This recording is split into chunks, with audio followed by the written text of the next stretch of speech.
In our first story, Behind Mansion Walls, She trusted him.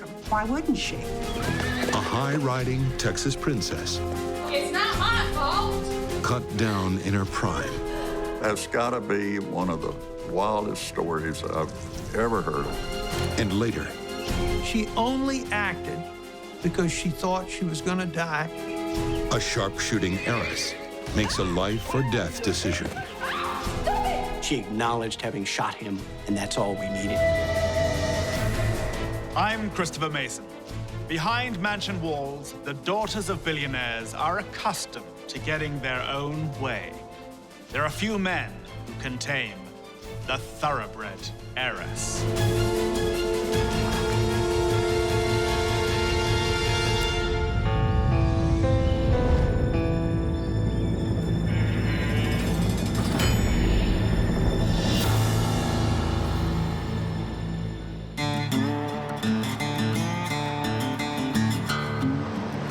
Houston, Texas. A city built by a special breed of millionaire. A tycoon with a 10-gallon hat and oil in his veins. These men were fabulously wealthy. They had so much money and millions and millions and millions back when that really meant something. Men like Ash Robinson created empires from black gold. And sometimes their fortunes came at a price. That just means you ain't done your job right. This was a very rough and tumble state back 100 years ago. And Ash came up with the best of them. Men were killed all the time in the oil fields, either accidentally or on purpose. I don't care if they ain't no goddamn evidence. Ash Robinson was a kind of a oil patch kind of guy, a little bit pushy, probably made a lot of deals in his lifetime. Very strong-willed person. In the winter of 1969, Ash Robinson is a bereaved father bent on revenge. And Ash Robinson usually gets what he wants. Ash Robinson.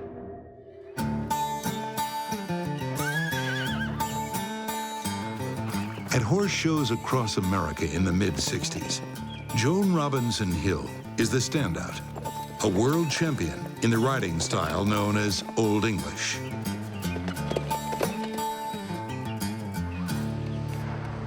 Joan's favorite mount is a dappled gray mare named Beloved Belinda.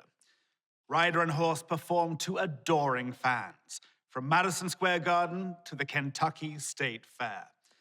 They become known as America's beautiful pair. A striking, high-spirited blonde, Joan has many admirers. None more devoted than her father, Ash Robinson. Ash Robinson had only one child, and that was Joan.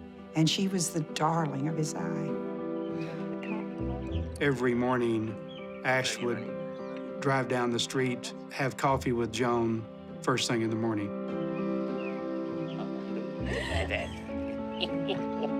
As close a father-daughter relationship as one could have. I haven't told John, okay? Okay. The other man in Joan's life is her husband. He's top Houston plastic surgeon, Dr. John Hill. Some people called him cold, some people called him aloof. His true passion was music, and that probably created a lot of turmoil between him and Joan. Joan was more interested in sashaying around town with Houston's horse-loving mink and manure set. John tolerated them for the wealthy clientele they provided for his plastic surgery practice. But he would much rather be playing the tuba with his all-doctor band, the Heartbeeps. Joan and John are oil and water. I got my Buffadorson. What the hell's a Buffadorson? A piano. It's But not an even just bigger threat to her marriage is the growing rift between her husband and her father. Send a piece of my music.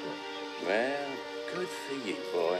There was not a lot of love lost between John Hill and Ash Robinson. Well, you can tell him or am I? Huh. This was a story of a beautiful woman with two men who were more than important to her. Her father was everything to her. Her husband was everything to her. I'm pregnant. You're always gonna be Daddy's little girl, aren't you? Of course she is. Get used to it. She couldn't make a choice between them, and she paid for it. The birth of a baby boy brings John and Joan closer, What about your son? Don't you care about him? but not for long. I think so. All you care about is yourself. The night that she and her husband had the quarrel, and he left her and she ran out on the street, It's not my fault. Bye. she said, "You've just lost your home and your wife and your son." And your goddamn music room. She'd been married twice before, divorced twice before. She did not want a third divorce. But no daughter of Ash Robinson will be left to raise a child alone. Dr. John Hill will be back. Ash has made sure of that. Ash had forced him to sign a document that actually was probably typed out by Ash himself that said that if he divorced Joan Robinson Hill, then he would get nothing in the divorce. And John Hill has become very comfortable living on Texas oil money. He had a house that was extremely expensive over in River Oaks, the best part of Houston. He had a music room in that house that he'd spent about $100,000 on. Dr. Hill's not willing to kiss that goodbye. I'm not gonna be the other woman, I told you that. Or his new mistress. Believe me, you are the only one. Ann Kurth was a beautiful, raven-haired woman, sassy, brash, sexy. But you're moving back in with your wife. That makes a lot of sense. It's only for a little while. I'm doing this so we have a future together. Yeah, well, our future better come pretty quick, because I'm not waiting around forever. Hey, Ann, you won't have to. Ann Kurth won't have to wait. Within weeks, Joan Robinson Hill is struck down by a mystery illness.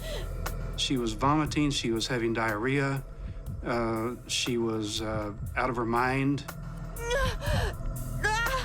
She was in misery, according to the other witnesses. Her husband, Dr. Hill, insists that he will care for her. There's no need for a hospital. It's pointed out to him time and time again that his poor wife is lying in bed and probably dying. Do something to help her. He was giving her shots. He was giving her medication. He was a doctor, and evidently she trusted him. Why wouldn't she? We need to go to the hospital. Despite the treatments, Joan's condition takes a turn for the worse. Do something for her. It was over a 3-day period, and she just went downhill and further downhill. And he kept saying, "Don't worry about it." Finally, Joan Hill's mother insisted he take her to the hospital. Just 15 minutes from home is the Texas Medical Center, a world-class facility with every diagnostic tool money could buy in 1969. But Dr. Hill drives straight past and takes his ailing wife to a much smaller medical center, almost twice as far away. It was too late. She was really on her deathbed with just a few hours to live at the time he finally took her to a hospital. Joan Robinson Hill had barely been ill a day in her life. Now, she is dead at 38. One day, Joan died, and the big mystery to this case was, why did she die? I don't care if there ain't no goddamn evidence. Ash Robinson doesn't know how his daughter died, but he has no doubt about who should be blamed. Well, I'm telling you, he's guilty. That SOB killed my daughter, and I want justice. Ash Robinson believed that John was responsible for his daughter's death from the moment she died. At the time of Joan Hill's death, Carol Vance was the district attorney of Harris County, right in Ash Robinson's line of fire. I met him. He came down to the office. He clearly wanted to see John Hill indicted for what he truly believed was a crime that had been committed on his daughter. Ash Robinson will not be denied. He wants another autopsy. To get that, he needs to exhume his daughter's body. Exhuming the body, they make a terrible discovery. Joan had already been exhumed once before. She'd been buried with a valuable ring on her finger, and 3 days after her funeral, John Hill ordered she be dug up so he could get it back. But 2 autopsies aren't enough to give Ash Robinson the medical proof he's chasing. The funeral home drained all the blood out of her body, so you could not get the chemistry that she needed from her body to make an intelligent decision as to exactly why she died. Ash Robinson won't take no for an answer. He commands his well-paid legal team to scour the law books until they find a path to justice. They discover the rare charge of murder by omission. That's killing by deliberate neglect. Only 4 people have ever been found guilty. The last in 1935. The district attorney decides to take on the case. And 2 months after Joan's death, Dr. Hill marries his mistress, Ann Kurth. The stage is set for the trial of the century. But if Houston high society thinks this feud will be settled at the courtroom, they've got another think coming. That's gotta be one of the wildest stories I've ever heard of, and I've seen plenty of wild stories.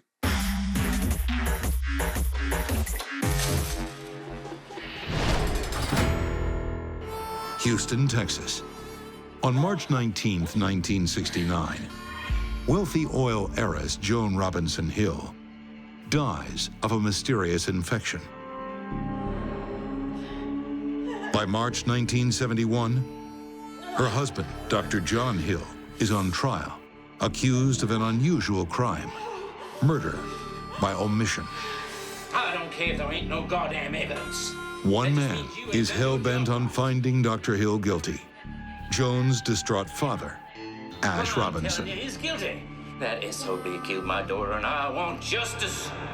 Ash Robinson is involved in this from the tips of his handmade boots to the top of his 10-gallon hat. He's an old-time Texas crude tycoon, and anyone who messes with his baby daughter is gonna pay for it, dead or alive. On the stand in the Houston courtroom is the prosecution's star witness, Believe me. Ann Kurth, Dr. Hill's new wife. He married Ann Kurth. After Joan Hill died, the marriage did not last long.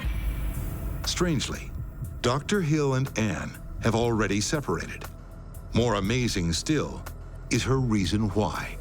What she said was somewhat bizarre, as were a lot of things that Ann Kurth said. What she said was that John and Ann Kurth were in the car. He pulled a needle out of his pocket and told her that, "I'm going to kill you like I killed my wife." A shocking claim. What are these? Made worse when Ann reveals what that needle supposedly contains. Just work stuff. Ann Kurth actually testified that John had been cooking up combinations of horrible things.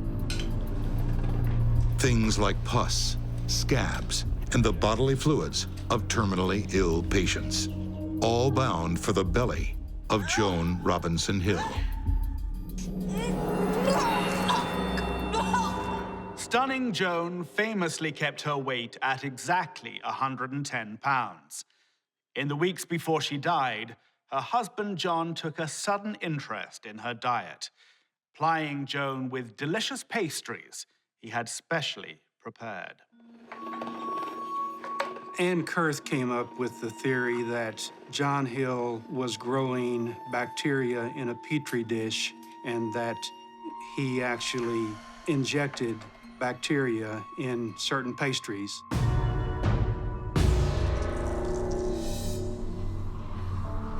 Ladies, case. John would come in the evening with pastries and insisted on what person would eat which pastry. Ann Kurth's shocking testimony suggests the death of Joan Hill was no accident, nor was it neglect. But that's a problem, because this isn't a murder trial. We had not claimed she was poisoned. We claimed he'd neglected her and she died. So that's an opposite kind of theory than the poison theory. So you're sort of in a legal dilemma there. A dilemma so serious, the judge declares a mistrial. Ann Kurth thought that she was going to say something that was going to get John Hill convicted, and it did just the opposite. It resulted in the mistrial. Dr. Hill walks free. But this war isn't over until Ash Robinson says so. Do you think you can help? I think Houston society was waiting for a gunfight at the OK Corral in front of the Houston Club. John Hill and Ash Robinson and walked together toward each other by drawing in the streets. A hail of bullets at high noon would be a fitting Texas climax. But it only takes one gunshot to finish this feud. John Hill and his wife fly to Houston from Las Vegas. They go in the house and they find that this guy has been holding John's mother and also their son hostage. John thought that he was interrupting a burglary. And this fella shoots and kills John Hill on the spot inside the River Oaks home. Killed him instantly. Everyone knows you don't mess with Texas. And it seems Dr. Hill would have been better off not messing with Ash Robinson. Well, everybody thought, did Ash Robinson have this done? Well, we're Texas. You know, we settle our own problems in our own way. But gone are the days when sheriffs might turn a blind eye to Texas-style justice. And when a gun is found, cops think they're on the way to pinning the crime of murder on Ash. Police trace the murder weapon back to a doctor from East Texas. He doesn't know Dr. John Hill at all, but he's well acquainted with a prostitute named Marcia McKettrick. After she pays him a house call, he notices his pistol is missing. Now, why would she need a gun? Cornered, Miss McKittrick admits to involvement in the murder. Better yet, she names her boyfriend, Bobby Van Diver, as the shooter. And notorious Houston Madam Lilla Paulus is the one who commissioned the hit. Have you heard of Joan Robinson Hill? Lilla Paulus gave $5,000 to Marcia McKittrick to find somebody to kill John Hill. Marcia talked her pimp, who was also her boyfriend, into committing the murder. Ash Robinson, to what do I owe the pleasure? Cops are sure Lilla was hired by her old friend, Ash Robinson, but she won't rat him out.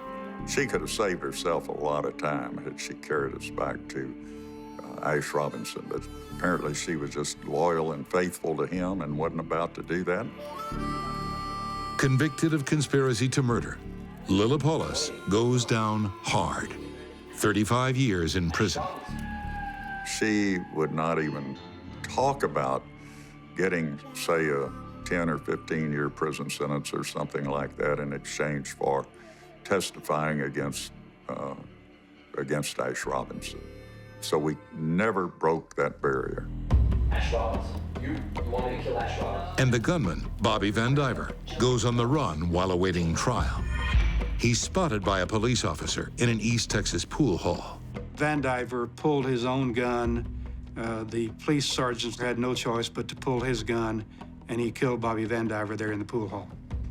So there goes one more piece of evidence that might have been able to eventually tie things back to Ash Robinson. Years later, John Hill's son launches a wrongful death civil suit against his grandfather, Ash Robinson. No. But Ash passes a polygraph test and walks away scot-free.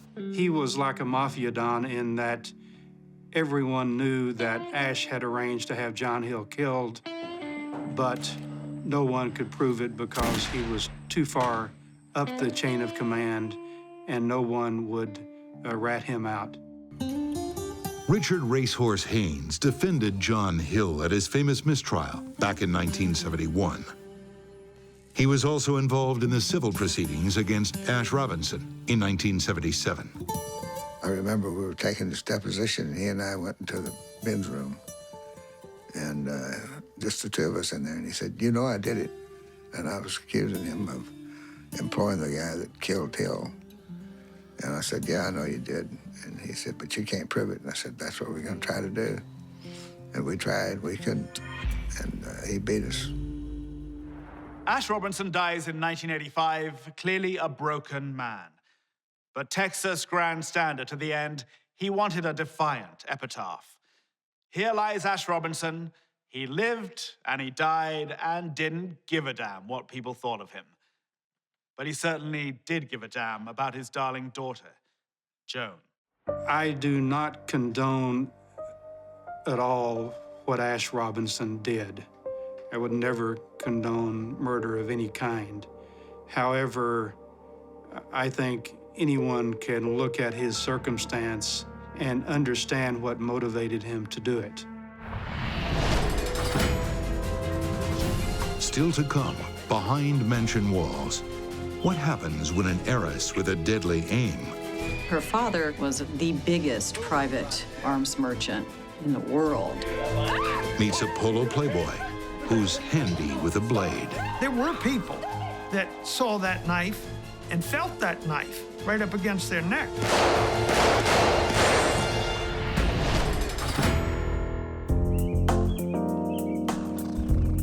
The rolling hills near Warrenton, Virginia, are known as horse country.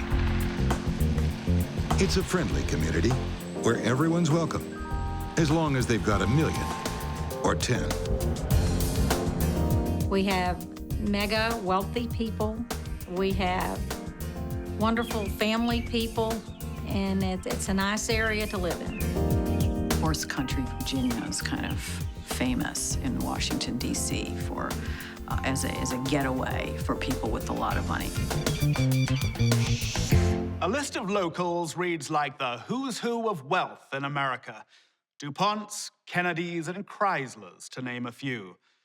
And with open countryside all around, the estates are vast. On racehorse breeder Paul Mellon's Rokeby farm, a private runway long enough to land a Boeing 737. But no one would dream of doing anything that noisy. It would shatter what the wealthy cherish most about country life.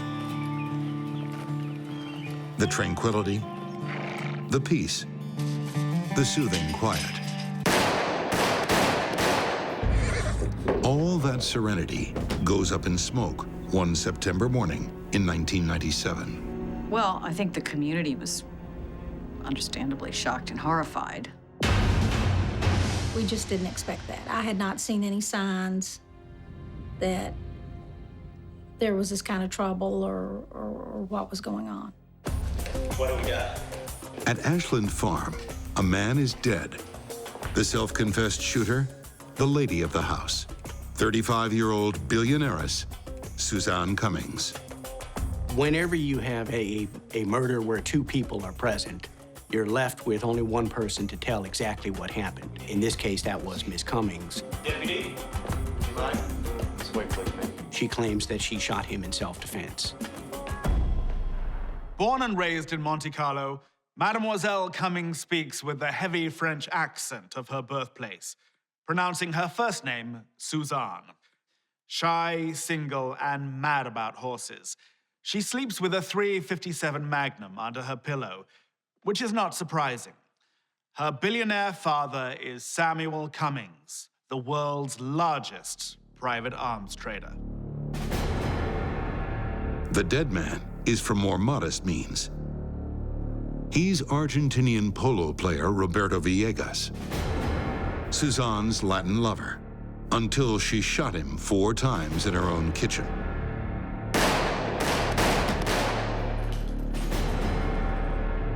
I never heard that there was a problem with their relationship. It was a 100% shock. No one could have predicted this, especially not from the quiet, gentle heiress. She and her sister lived in a massive 17th or 18th century mansion on a farm of many hundreds of acres, a horse farm in Virginia. I don't believe that she was known for entertaining, for participating in the social world down there. Suzanne, I would describe as quiet, very polite, soft-spoken, petite, certainly not outgoing, and if there was one thing that she put a great value on, that was her privacy. Polo is Suzanne's passion. 2 years before the shooting, she forms her own team of ponies. But good horses aren't worth a dime without good riders. And like caviar or champagne, the best polo players are imported. In horse country Virginia, Argentine polo players, or Argies, are like traveling superstars who can transform the fortunes of a local team. For those who can afford them, the Argies will play for your team, train your horses, and for the wealthy ladies, they might even throw in a few fringe benefits.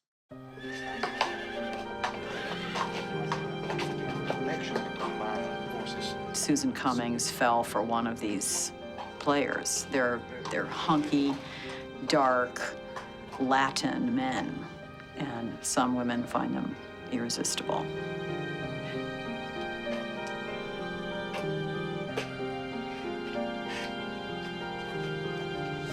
Suzanne isn't the first woman to fall under Roberto's spell. Women definitely loved Roberto, every age. He just was very charming personality. He was the classic Argentinian. Females were drawn to him. They were. A South American, Latino, Argentinian, gaucho, polo player. He was the whole package. Many assume Roberto is a wealthy playboy. But the truth is very different. Roberto was from a poor family. I'd see pictures of the family and where they lived and everything, so I could tell they weren't rich. They were poor. They were a poor family, and he would send money home. But now that Roberto finds himself riding tandem with a rich heiress, is it love that is driving him, or her money?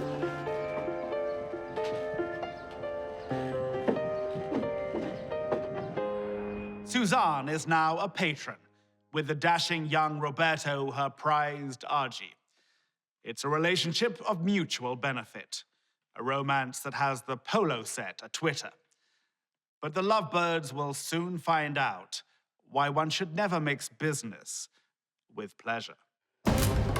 It was a large pool of blood. His immediate reaction was something was not right. So, look tight. Relax. Suzanne Cummings knows a thing or two about guns. It comes with the territory. When Dad is one of the world's biggest arms dealers. Her father, Samuel Cummings, was a CIA officer in the 50s who decided that he could earn quite a bit of money trading in surplus arms left over from World War II. That's the basis of the fortune. Is it millions? Is it billions? It's an enormous amount of money. That family fortune helps her live in luxury here on Ashland Farm in Virginia. And now, she shares her privileges with a charming polo player, Roberto Villegas. When Roberto was with us, say at polo matches or at dinner or at parties, he was I always saw him being charming with her. He was always very kind to her in my presence. I don't think I ever heard them argue. Suzanne and Roberto, thoroughbred and stallion, patron and player, with a love affair thrown into the deal. It's a familiar arrangement around these parts, and after almost 2 years, it seems a success. But are they really a perfect match?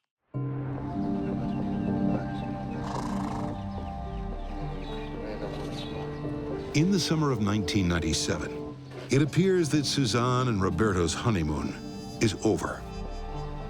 Roberto was a ladies' man, very good looking. He didn't just attract Susan, he attracted other women. I want you to get your belongings. Women did love Roberto. But I will tell you that there was a dark side of Roberto that I learned about that was never seen in public and never seen by people at the Polo Stadium or at the parties. Got very, very angry. He was very threatening. Suzanne claims Roberto became increasingly violent. Fearing for her safety, she decides to take action. On August 20th, 1997, Suzanne goes to local police and tells them Roberto threatened her. It isn't the first time Roberto has been reported. 2 years earlier, his previous lover also told police she was afraid of him. Suzanne schedules a second meeting with the sergeant for 2 weeks later, but it will never happen. Instead, the next contact Suzanne has with police is here, on a Sunday morning in September, with Roberto lying dead on her kitchen floor. Ms. Cummings made the 911 call. I need to talk to my lawyer. She acknowledged having shot him, and that's all we needed. Why she did the shooting, the circumstances of why she shot Roberto, those were what were left up in the air. You shot him. Suzanne clams up. She demands a lawyer. Defense attorney Blair Howard is the first one to hear her version of events.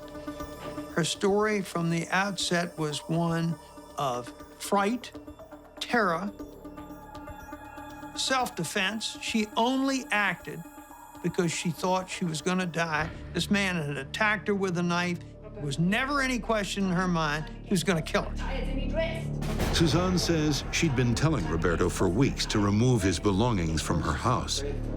He refused, and that sparked a violent argument. Well, she traced him from place to place to place. Sunday morning, they're in the kitchen, and she said she told him at the breakfast table, I want you out, and I want you out today, at which point he glared at her, and the next thing she knew, he was across the table, grabbed her by the throat, took the knife out. Roberto, what are you doing? No, stop! No! Ah, stop it! Do you like that? And she said, just take it easy, put the knife down. I'll make us some coffee and we'll talk. He did put the knife down. She went over to the sink to make the coffee. She had a gun under the sink. She just kept it there for her protection. She reached down, and when she turned with the gun, she said she was only going to do this to control the situation so she could get out of that house. And she said the next thing she knew, he was coming up out of the chair. She thought he was coming to her to do harm, violence, thought he was going to kill her. And she says, I just started firing the gun, and I didn't stop firing until he stopped coming toward me. To back up her claim of self-defense, Suzanne shows police slices on her forearms, made, she says, by Roberto's blade. Came at me, so I shot him.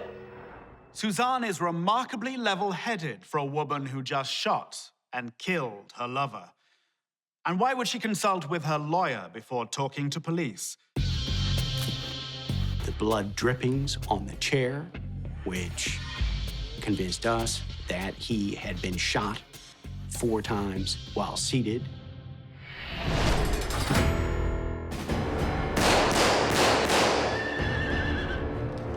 Let's take a look at the body. A blood-soaked kitchen in wealthy horse country in Virginia. a dead polo player, and an heiress, Suzanne Cummings, who claims all this was self-defense. The evidence in this room has a story to tell investigators.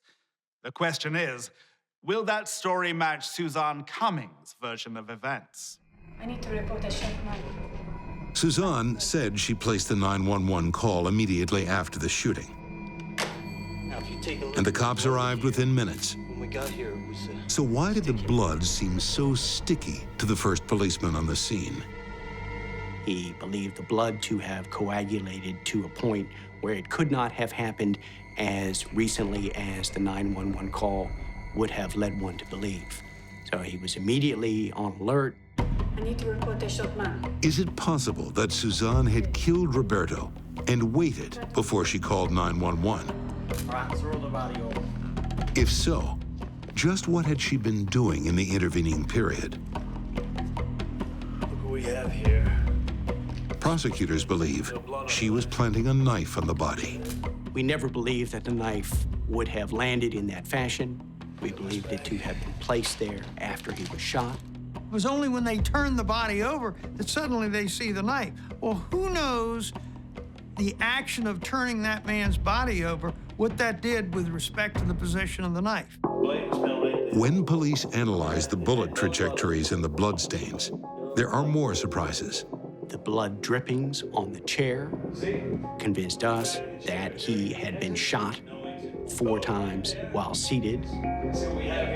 Their theory is that Roberto wasn't lunging at her when he was shot. And Suzanne Cummings may have been on the other side of the room. Easily 12 to 15 feet away from him, out of danger in our estimation, and could not have been shot in self-defense, certainly not 4 times. The prosecutors don't buy Suzanne Cummings' story. But it's up to the jury to decide between them and the heiress.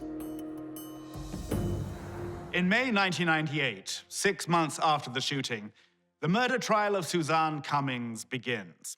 Prosecutors believe they have a rock-solid case based on detailed crime scene analysis. But the billionaireess has a secret weapon of her own, the best defense lawyer that money can buy. I get impressions, just instinctive impressions from what they say as to whether they're hiding things or whether they're covering things up. Blair Howard has made a career out of winning unwinnable cases. He defended Lorena Bobbitt when she was accused of chopping off her husband's penis with a kitchen knife. And he gets a gut feeling about Suzanne Cummings the first time he meets her. She didn't blink. She didn't hesitate. She just proceeded to tell me about the relationship and a very detailed explanation about what had happened in the kitchen. I will tell you, almost a year later, when she took the witness stand under oath, that she told virtually the same story to the jury she told me the morning of the shooting. Roberto, you had them standing on a truck whilst you traced them for blaze. But the prosecution tells a very different story. That this shooting was not in self-defense. Based on forensic evidence, they present a case that the killing was premeditated. I'm not going to miss it. Suzanne shot her lover Roberto in cold blood while he ate breakfast.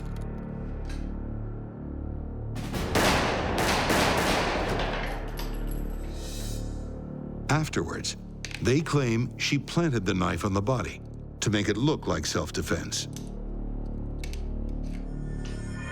But more damaging to the prosecution's case are the witnesses from Roberto's past. He was no stranger to a knife. There were people that saw that knife and felt that knife right up against their neck. The women who testified about assaultive behavior, violent sexual behavior, directed at them by Roberto Villegas. I will put a bullet through your head. If these other witnesses were telling the truth, he had the capability of anger, He had the capability of violence. You ready for some polo today, huh? The portrait of a violent tyrant, painted by the defense, is unrecognizable to many who knew Roberto Villegas well, There you go. like fellow polo players Travis and Susie Worsham. Still got it in you? You got your ears back. I've never seen any tendency towards him having any violence whatsoever. And polo was a violent game. Never saw him lose his temper in a match. Never saw him hold a knife to anybody or even pull a knife. But it was very sad seeing the evidence and just having to sit through the whole thing. It was really difficult. After a week-long trial, the jury delivers its verdict: guilty. But it's not for first or even second-degree murder. Suzanne Cummings is convicted of voluntary manslaughter and sentenced to just 60 days in prison. Shoplifters have been given harsher sentences. The question of why the jury returned a verdict of guilty of manslaughter is one I will never be able to answer. No one but those jurors could answer that question. I believe that the jury said amongst themselves that we have to find her guilty of something and there should be a consequence. But by the same token, she had every right to be afraid for her life, and we're going to assess a penalty that is commensurate or consistent with the wrong that occurred. I believe that's the way the verdict came down.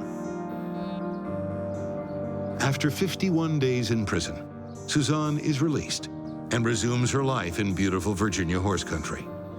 But as a convicted felon, she has lost one privilege: the right to own firearms. The entire polo community of Fauquier County turned out for the funeral of their beloved star player, Roberto Villegas. At an open casket viewing, Roberto was laid out in his polo outfit for a match he'll never get to play. Today, family, friends, and teammates still mourn the loss. I guess if I saw Roberto again, first thing I'd say is, we all really love you. And then I guess the next thing I would ask him, what in the heck were you doing with Suzanne? Suzanne Cummings and Joan Robinson Hill, two horse-loving daughters of fortune, born into a life of privilege. They dabbled in love, but their romances turned tragic. As young girls on their ponies, life seemed to hold such promise. But the story of the thoroughbred heiress is no fairy tale. Till next we meet, behind mansion walls, I'm Christopher Mason.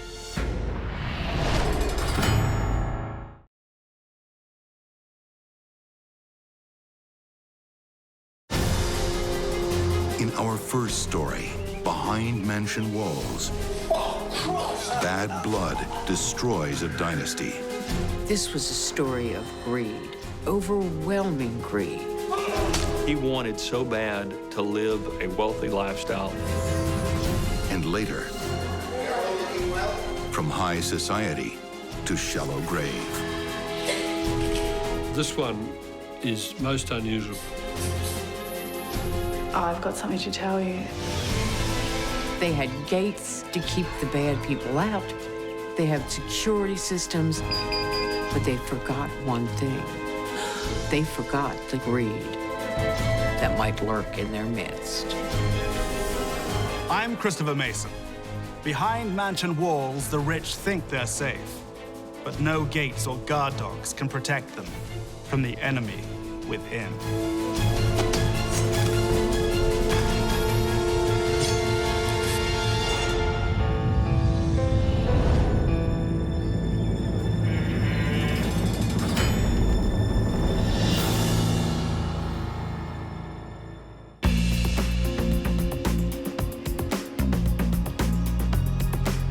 High on a hill above Fort Worth, Texas, sits a fortress of wealth, the exclusive suburb of Westover Hills. where manicured lawns meet the fairways of Rivercrest Country Club. Westover Hills, which is the rich area, the area that everybody who wants to be somebody aspires to live in. These mansions are home to some of the highest paid people in America: chief executives, property developers, and top surgeons.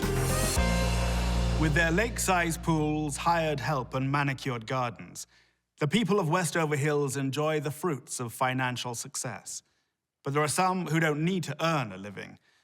They're the beneficiaries of a different kind of cash flow: old money. Meet the Coslos. Jack and Karen Coslo lived in a 4,000 square foot pink mansion. Karen came from Texas royalty, solid oil money stock. Jack had a lot of money too. They were the creme de la creme of Fort Worth society. Jack has an adopted teenage daughter from his first marriage, but she lives with her mother. So with no children at home, Jack and Karen enjoy the dream life of the rich and retired. Leisure by day, society by night. Jack is an avid golfer. Karen enjoys flower arranging. She's also a patron of the Jewel Charity Ball and the American Cancer Society. They're both supporters of the arts, from the Fort Worth Symphony to the local ballet. They seemed to be a perfect match because he was successful, she was from a great background, and it looked like they had everything going for them. That is, until March 12th, 1992, at 3:41 a.m. Who's there? The Coslo's neighbor gets a surprise visit from Jack. You gotta help. What happened? Call the police. My wife. Actually, we're murdered. Oh, Jesus, God. He was just a bloody mess. He was barely recognizable. Police race to the Coslo mansion. But Karen has been dead for several hours. All right, what do we got? Her throat is cut. A blood-stained knife on the floor beside her. Her body is covered with blunt force injuries, consistent with a crowbar. But no such weapon can be found. There was such an enormous amount of blood all over the place. Forensic examiner on the scene, Nazim Pirwani, is shocked by the extent of the bloodshed. You know, I've literally done many thousands of cases, but this was an enormous amount of violence that was seen. We don't really see such extreme violence usually. To him, the brutality suggests this is a crime of passion. It's a lot of times the case where a spouse is murdered that the other spouse is in fact responsible for their death. Immediately, suspicion falls on Jack Coslo. The police thought it curious that he had bite marks on his hands and wondered, is that what happened when he attacked his wife? He told them that he'd turned the alarm on, but it wasn't on and it didn't fire off. What was up with that? Jack's accounts of that night were very sketchy.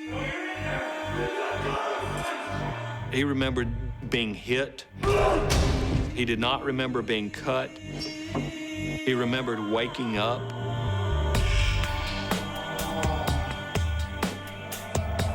He remembered seeing Karen dead on the floor.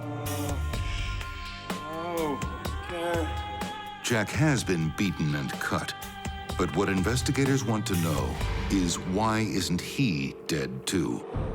They also wanted to know, why did Jack wait 4 hours from the attack till the time he went to call 911? Oh, God! And why didn't he just call from his home? Instead, he went over to a neighbor's house. What's even more curious? The knife that cut Karen's throat belongs to Jack. Jack Coslo's story wasn't adding up. Behind their mansion walls, the Coslos enjoyed the luxury of seclusion. But now, their private residence on exclusive Clark Avenue is center stage in a scandalous drama, and everyone is watching. This is becoming one of the longer crime scene investigations in recent memory, and as police continue to piece together evidence, there are still more questions than answers.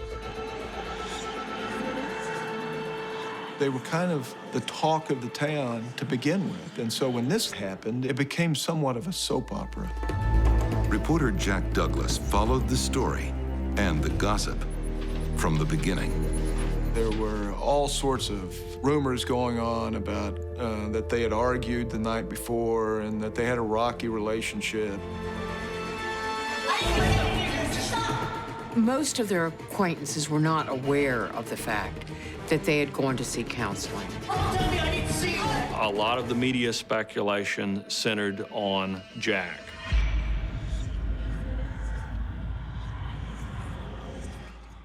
Relatives jumped to Jack's defense. Hello, stranger. First to speak out is Christy Coslo. Hi, Karen. How are you? Very well. Well, that's good. It was a big shock. Christy actually conducted a press conference on the lawn of the house shortly after the crime was committed. Don't think my father is capable of that.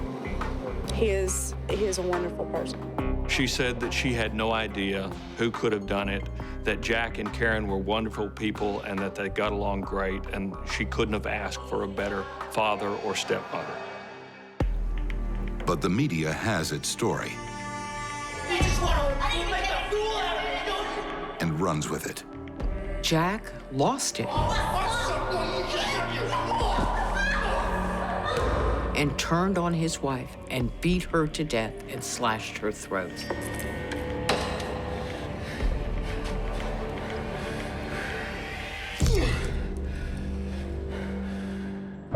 Then, when he realized what he had done, he took a knife and he cut his throat. He beat himself in the head.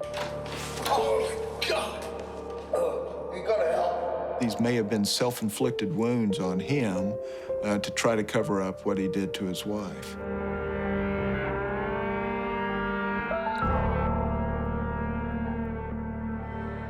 In Fort Worth's court of public opinion, Jack Coslo seems destined for death row.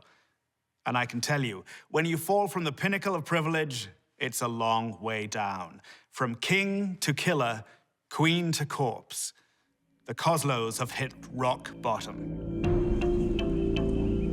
People were shocked when Jack Coslo came to his wife's funeral. What was he doing there? He had a lot of gall to show up there. And it's not only the masses crowding round the gallows.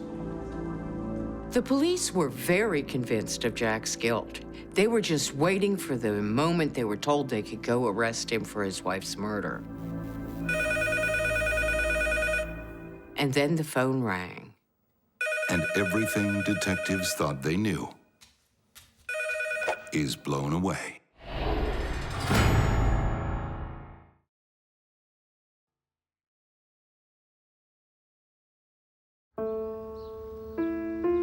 In the gated community of Westover Hills, Texas, bad things aren't meant to happen. Just look at the crime records. The years roll by and not a single murder. But 1992 breaks the rule.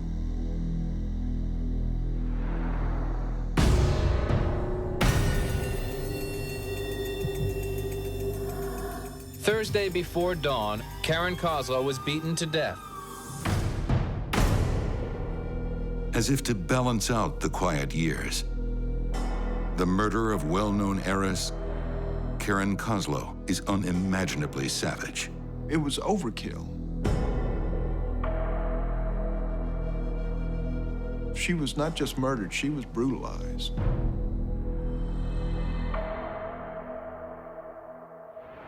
Fort Worth society is appalled to discover there may be a killer in their midst. Everyone suspects the husband, Jack Coslo. He swears that two unknown attackers did the deed. but detectives think he's lying. Then, almost 2 weeks after the murder, the cops get a phone call. On the other end of the line was a young man telling them that he had the bloody clothes and the crowbar that were used in the murder. I know who did the murder, and... It was eating him up alive to have this knowledge of the murder of Karen Coslo and do nothing about it. The informant's name is Paul Carrillo, a 20-year-old local of Fort Worth. Paul Carrillo told Detective Brannon that a young man by the name of Jeff Dillingham had come to him and said, "You think you've had a bad day? I murdered somebody," and told him that he needed him to get rid of the evidence. Paul doesn't want to get involved, but he's frightened of his former school friend, Jeffrey. Jeffrey had been an honor student at the high school. He didn't even know the Coslos. It didn't make any sense. Detectives can't believe what they're hearing. They haul in Jeffrey Dillingham for questioning. I had a bravo. He begins to sing like a bird. Jeff Dillingham's confession was one of the most disturbing confessions that I've ever heard in its lack of emotion. He described the death events, the killing events, in completely unemotional language. I will shoot you! Get out of bed! Get down! I will take my gun! I will shoot you! Sit down! Get the fuck down! You shut your face down!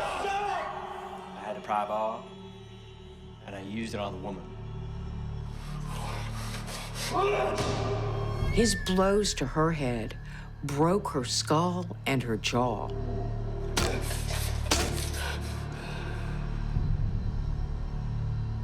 Bashed him up, too. But she got back up.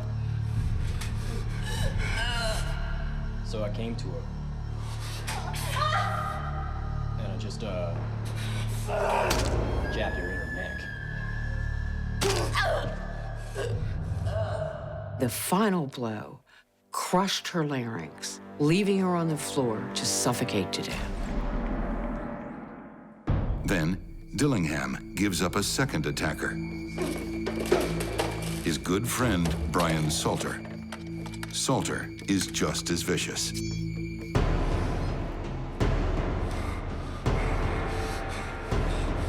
Take this. To add insult to injury, after she was already gone, Brian straddled her, took a knife, and drew it across her throat. With Salter in custody, too, detectives have their murderers. But what could motivate such a cold-hearted crime? Only two things were taken from the home: Jack's watch, as well as $120 in cash. A trivial amount from this wealthy home. It sure didn't look like robbery. It looks like a contract killing. Did Jack give the order? Clearly, somebody had intimate knowledge. They knew about the house, they knew the layout, they knew the alarm code. Then, Jeffrey Dillingham drops a bombshell. He pointed the finger at Brian's girlfriend. Christy Coslo. Christy Coslo. He is a wonderful person. Jack's adopted daughter. What's she doing here? Christy doesn't live with her wealthy father and stepmother. She had tried living with Jack and Karen briefly, but it just didn't work out. There was too much conflict. What do you really want? Nothing. Can I drop by and pay my own father a visit? Christy claimed that she and Karen were as close as any stepdaughter and stepmother could be. Shouldn't you be at school? School's out, idiot. Hey, don't be so rude. But the reality of the situation was quite different. She was very resentful of her stepmother, a resentment that Karen was not showering Christy with more of her wealth. Christy lives with her mother, Jack's ex-wife, Paula. To outside eyes, it's a comfortable middle-class home. So unfair. To Christy, it's an insult. We're living in a place like this. Well, Christy Coslo is a rich, spoiled brat. we deserve so much better than this, Mama. She felt entitled to have a life of luxury. So how does one go from spoiled teenager to cold-blooded murderer? She had a lot of money at her disposal, but still she wanted more.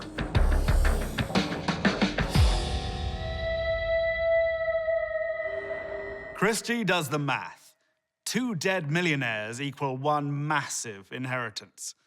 But like so many of the spoiled brats I've encountered, Christy has no desire to do her own dirty work. Christy was a very effective manipulator of Brian Salter. She played him like a fiddle. Brian Salter was to receive his reward by marrying Christy, and they would live happily ever after on Karen's inherited money. Hey, that's it. That's my car. Brian and Christy had gone so far with this fantasy of wealth that they had actually looked at cars and houses. This was a story of greed, overwhelming greed. They were ready to get their hands on what they thought would be about $12 million. You need to cross the back lawn and through the back door. This here is your alarm code. There wasn't a whole lot of manipulation that had to be done with Jeff Dillingham. Jeff Dillingham was greedy. How much do we get again? $1 million. But He was an easy convert to this plot. The media is stunned. This time, truth is far stranger than fiction. She did not seem the type of person that could have, number one, pulled this off, much less been the mastermind behind the whole thing. Spend time with the wealthy, and you'll learn one thing fast. Money can do bad things to people. We have a strong Judeo-Christian culture that tells us money is the root of all evil. if you screw it up, you get nothing. But what it is, really, and what the Bible says is the love of money. That's it. That's my car. How much do we get again? And that is what drove them. They loved money more than they loved any person on the face of the earth. A rousing sermon indeed. But Christy is unmoved. She prefers romance to religion. Christy painted herself as a modern-day Robin Hood, stealing from the rich to give to the poor. Jack is devastated. His beloved wife, brutally slain. His own death narrowly escaped. Condemned as a murderer. And then to discover his own daughter was behind it all. For him, only revenge will do. He was so outraged that he advocated that the prosecutors and the jury give Christy Coslo the death penalty. The court decides Christy should have time to think about her crime. She's sentenced to life and will be eligible for parole in 2027.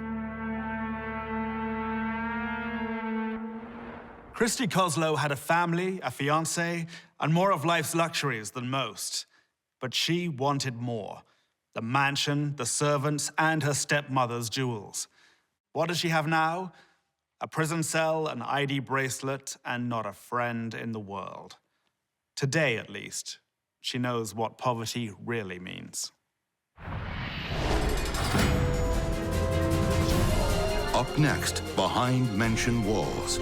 They're not the normal sort of people that get hurt or go missing. Where are they? A high society couple disappears without a trace. The whole case was bizarre. For some, money is power. Sign it or I'll cut you off. For others, it's poison. The previous statement that she'd provided wasn't exactly the truth of the matter. Oh, it's lovely.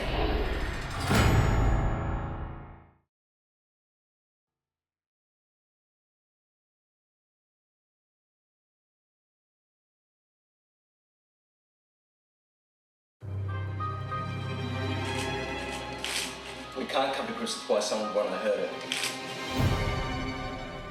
Melbourne, Australia, April 10th, 2002. We haven't heard from them for 6 days, and we're very fearful for them. Children of the affluent Wales family make a desperate plea. Please contact the police. Their mother and stepfather are missing. It was very out of character for them not to be in contact. He wouldn't go without his invitation. It's been almost a week since the wealthy couple was last seen. They just simply disappeared. But someone knows more than they're letting on.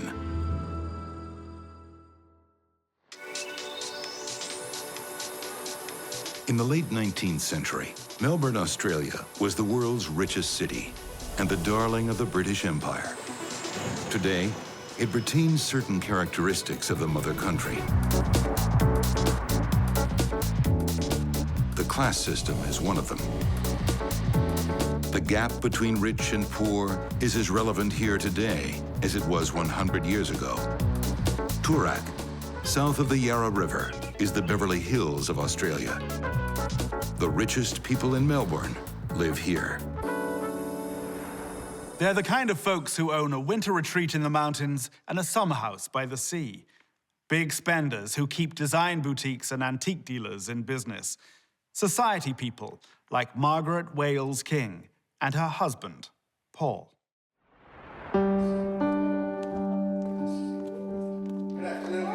Margaret and Paul lived in one of our most expensive suburbs in a beautifully kept townhouse, and they drove a large silver Mercedes. They had a farm down in the Mornington Peninsula, which was also a playground for wealthy people in Melbourne. Paul is a retired ad executive, while Margaret is a full-time heiress. By day, you might find her at the Cattery Bridge Club or managing her stock portfolio. And her jewelry? A collection worth hundreds of thousands. Margaret and Paul were firmly placed in the upper echelons of Melbourne society. Margaret has 5 children from her first marriage. 3 daughters, Emma, Prudence, and Sally. And 2 sons, Damien and Matthew. Every one of them has been well provided for. The children were all involved in trusts and were able to access some form of wealth. Margaret's late father, R.J. Lord, owned a major road construction business. The streets of Melbourne are literally paved with his legacy. When he died, he left his daughter lots of money to play with. Margaret loves to play games. Margaret's parents had given her a lot of money, and she had interfered on the children's lives in terms of giving them money. They disagreed about an inheritance that came through the family. They'd been in the solicitor's office and they'd been fighting. Margaret wants to invest money from the sale of a family property into her own private trust. But she needs her children's consent. Matthew will sign, won't you, darling? They insist their grandfather intended for them to inherit the property. The elder children make a stand. I don't even know what's in it. Matthew was a little different. He appeared to be perhaps not of high intelligence. Matthew was the youngest, and he was in some ways the runt of the litter. He didn't really fit in with his successful other siblings. Now Matthew's not going to sign. He's not going to sign. He was almost intellectually disabled. His IQ was 83. No, he won't not if he knows what's good for him. He went and became a hairdresser, and he thought that his family thought that was a bit lower class than they were. Despite being the black sheep of the family, Matthew is his mother's favorite, her golden boy. He was like a sweet, innocent young boy, just sweet and innocent. Matthew's former employer, Peter Sango, recalls how Margaret always looked out for her son. I think he was here for about a month, and then his mother came in and she said, look, if you're having difficulty keeping him employed, I will supplement his wages. I see it often in wealthy families.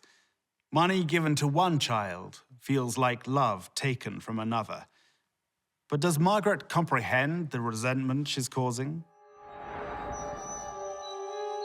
There was some factionalism between family members, and that became very obvious to the investigating police very quickly. Detective Inspector Brian Ricks is a veteran investigator. He has a bad feeling about this case. When millionaires go missing, you can bet on foul play. We have established a missing persons unit that aligns very closely with the homicide squad. And at that stage, I was in charge of the homicide squad. And we looked at this disappearance as a suspicious disappearance. The daughters, they were calling around and they couldn't find where their mother was. She was meant to meet one of them for breakfast and she just didn't turn up. And she didn't return the phone calls. And this wasn't the sort of thing that Margaret Wales King did. So panic started and the sisters rang each other and rang their brothers and no one knew where Margaret was. At this stage, there's not much to go on other than our suspicions. We're using traditional policing methods, door knocks, looking for people who might come forward to provide us with some information.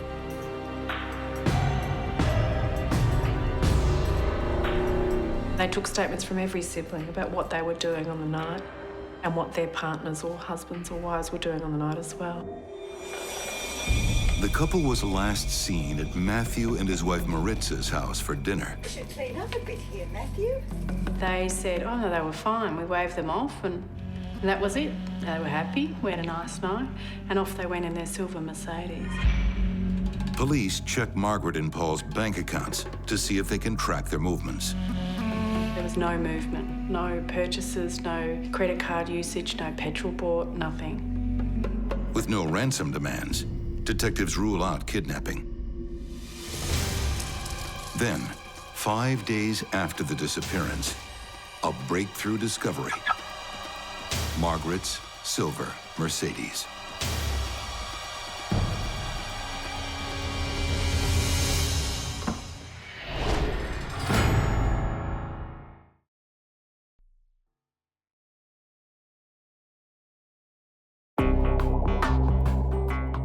Wealthy couple Margaret Wales King and her husband Paul have been missing for 5 days and are feared dead.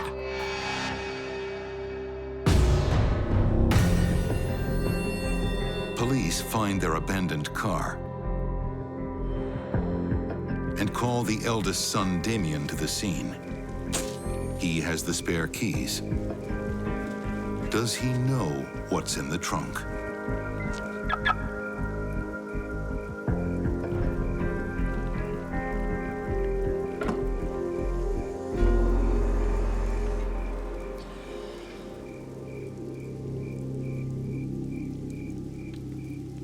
We looked at the car extensively,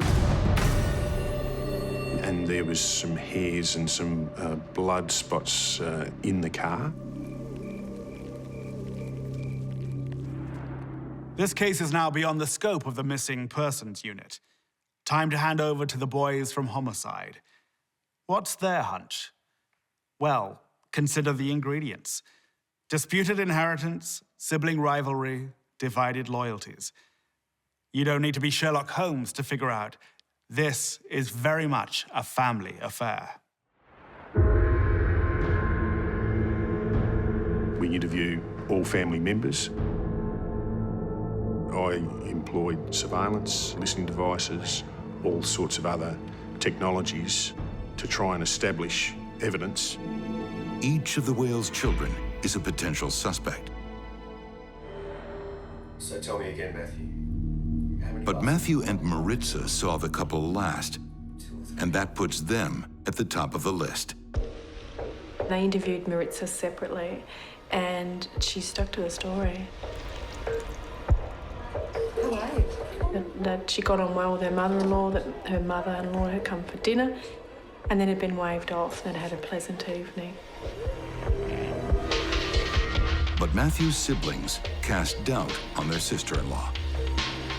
They brought a lot of pressure on her and told the media that they thought she wanted more money for a fashion shop that she'd set up, and that she wasn't happy with the way that Margaret was withholding money from the family.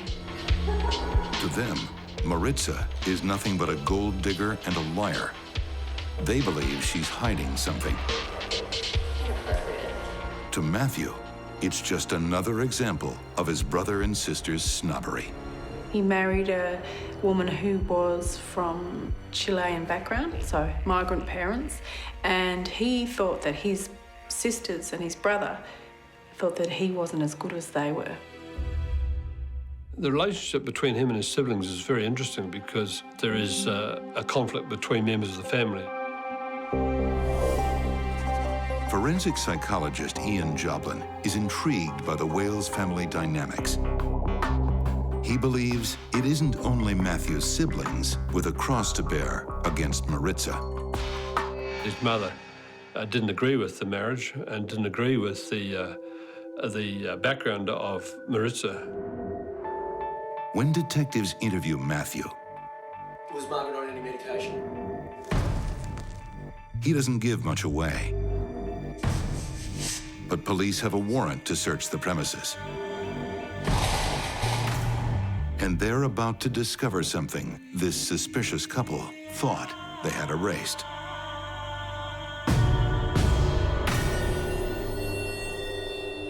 And they searched Matthew's house, and they found some interesting things in the garage. How do you find blood you can't see with your own eyes? In the old days, police used bloodhounds. Today, they use luminol.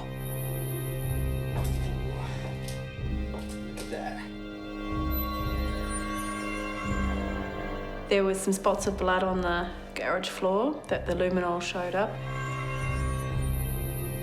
It's a big break in the case, but luminol only shows the presence of blood. It can't tell you who it belongs to. At this stage, you must remember, we didn't have any bodies. That is all about to change.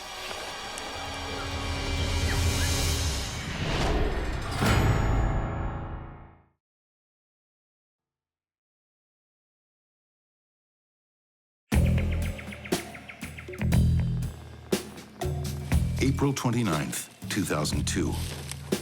In a remote forest 80 miles outside of Melbourne, a gruesome discovery is made.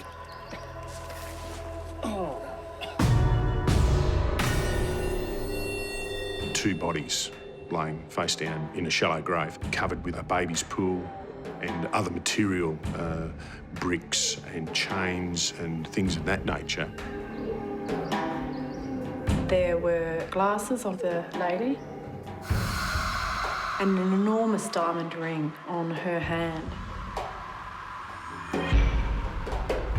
There's no doubt for detectives. These are the bodies of Margaret and Paul Wales King. It was very clear to us from the description of clothing that they were last seen wearing. Police returned to Matthew and Maritza's house to deepen the search. The evidence is unmistakable. It was at that stage that the police scrutiny is becoming quite intense on Matthew and Maritza. It's time to stop investigating and begin pressing charges. But just as detectives prepare to make their move, Maritza waves the white flag. Maritza says, "I've got something to tell you."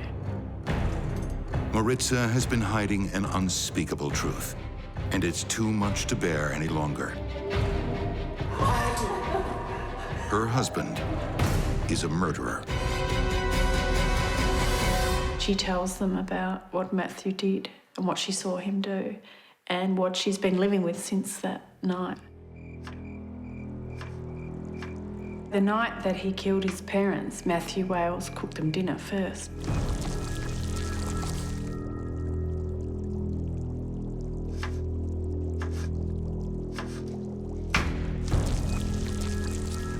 He had stolen some blood pressure tablets, blended them up and put them in their soup to make them drowsy, thinking that would make it easier to kill them.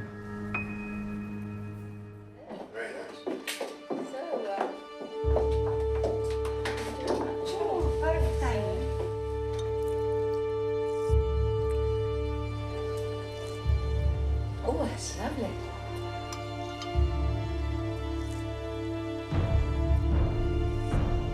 Oh, it's lovely. It's lovely, isn't it? Lovely soup. Lovely soup. About 9 o'clock, Margaret said, "I'm feeling quite tired." Maritza went upstairs, took the little boy upstairs and put him to bed, and she went through a ritual with him of saying goodnight and singing him a song.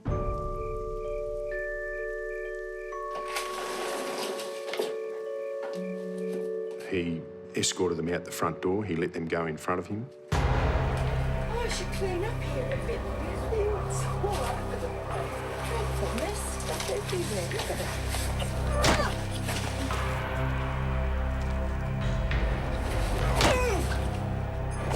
He didn't want to make a mess inside the house, so they were killed in the front yard. No one saw this coming. Not the family, not even Matthew's own wife. Get back inside! Get back inside!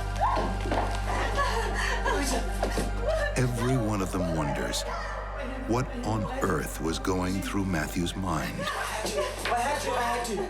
It was a relief. It's gonna be all right. He really didn't think beyond getting rid of her. He left her in the front yard overnight, and then he dragged her and his stepfather into the garage and kept them covered up in there. Meanwhile, the family life is going round, despite the fact there are 2 bodies in the garage. But how could this golden boy have such a black heart? He had an easy life. He had a charmed life, some people would think. There was plenty of money around. He'd had help from his mother, but something wasn't quite right. It was obvious he killed her, but why did he do it? In the media frenzy surrounding the case, one word keeps popping up: money. But this is no ordinary tale of greed.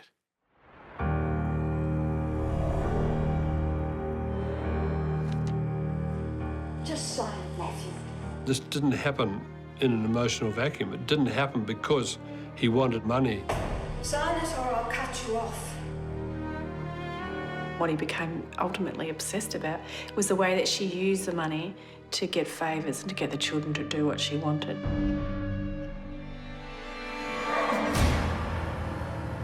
But why murder? It was the only way that he could see himself clear of his mother's influence and perhaps gaining some financial freedom.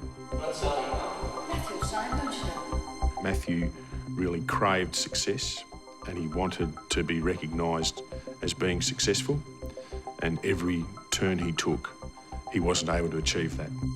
Just sign it, Matthew. And I think his mother felt that she was protecting him when in fact what she was probably doing was making him resent her. He sat down and spoke for nearly 2 hours to the police officer who was interviewing him, and he had no emotion. He spoke about it as if he were just discussing a recipe. About the way she used money for power. Very callous thing to do to, one, your mother and your stepfather, who he'd known for many, many years. After 3 weeks of lies, Matthew finally confesses to his crime. So you prepared for this? Why? Detectives are amazed at his total lack of remorse. He really didn't feel that he'd done too much wrong. In fact, he'd solved a problem, and he felt that he'd solved a problem for other family members. Matthew's siblings rushed to distance themselves from their brother. They wanted the public to see that this was a fault with Matthew Wales, not a fault within the structure and the fabric of the family. The problem with Matthew Wales was that he had a very low IQ, coupled with his obsession about his mother's use of money, and that was a very dangerous combination.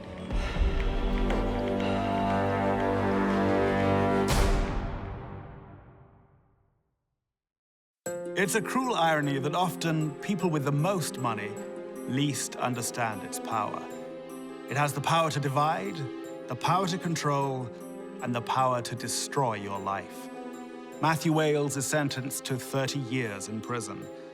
At least inside, he has finally gained financial independence, cutting fellow prisoners' hair for the princely sum of $6 a day.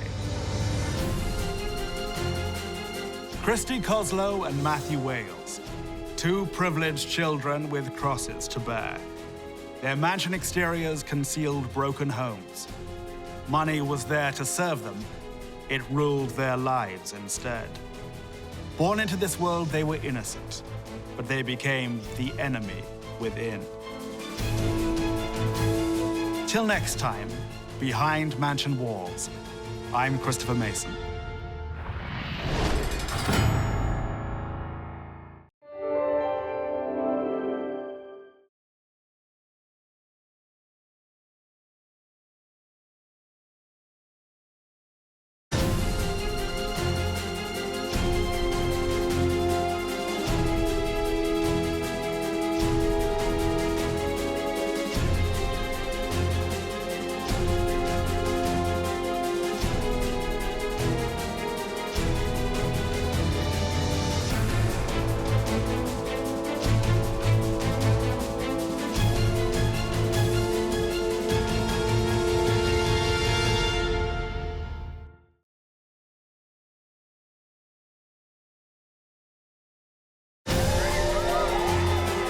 In our first story, Behind Mansion Walls.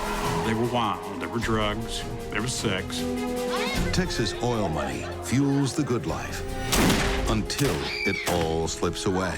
He shot Stan again, and again, and again. Shot him a total of 4 times. And later, politics makes for deadly bedfellows. He was a manipulative, arrogant, and evil person. Is his money and his power going to keep him out of jail? I'm Christopher Mason. When the rich and powerful are accused of murder, 2 things are certain: a courtroom drama and the best defense money can buy. Welcome to Rich Justice.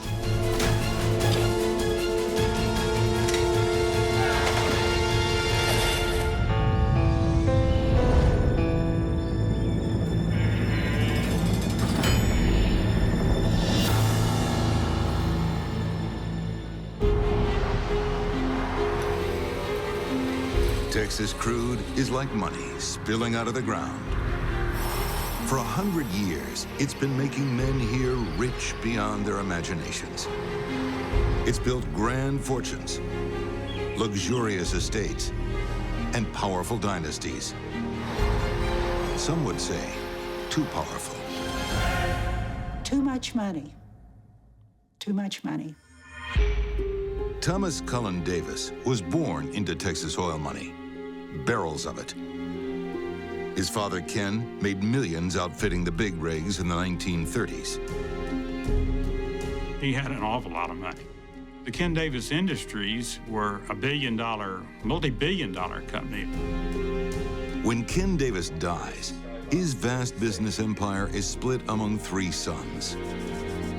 Well, I want the best skybox at Texas State. Middle son Cullen soon proves he's as good at spending money as he is at making it. Well, whatever it takes, you work it out. Cullen's first wife will never forget their fairy tale honeymoon.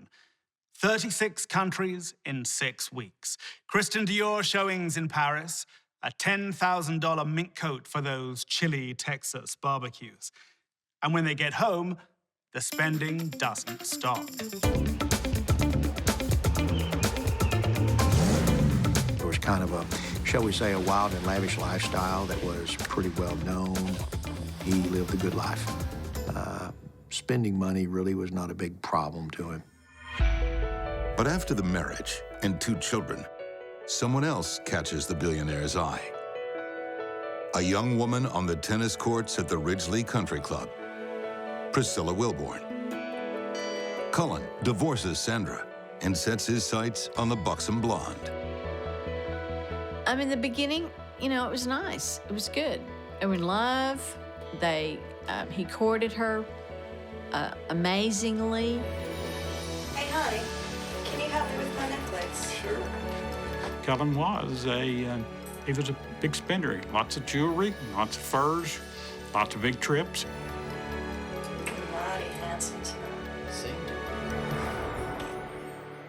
Priscilla was married with children, but the fuse was lit. Soon she has a new husband and a new home. Cullen Davis builds her a $6 million, 20-room mansion, complete with a tiny silver bell to call the servants. But is it all too good to be true? Priscilla revels in her newfound wealth, flaunting her possessions to Texas high society. She had a necklace that Cullen had given to her. The words on it were "rich bitch," and that became a real talking point. Oh, that's nice. In 1972, Priscilla's oldest daughter, Dee, moves into Stonegate Mansion overlooking Fort Worth. And youngest daughter, Andrea, visits regularly. With 11 bathrooms and a 2,000-square-foot master bedroom, there's room for everyone. But Dee soon discovers Cullen's generosity is limited to her mother. If I said the wrong thing, you know, if I said something he didn't want to hear, he would literally just reach across the table and, you know, punch me in the face. Dee Davis will never forget one especially cruel incident. What did we forget to do tonight? One night I was 13. He came and woke me up in the middle of the night. I forgot to lock the doors. And he put his hands on his hips and said, Why do we lock doors at night? So no one steals your precious junk. and he bam! Punched me in the nose and broke it. So at that point, my mother came in and started yelling at him, and she had a baby kitten in her arms. And he slammed it on the tile floor with all his might and killed it.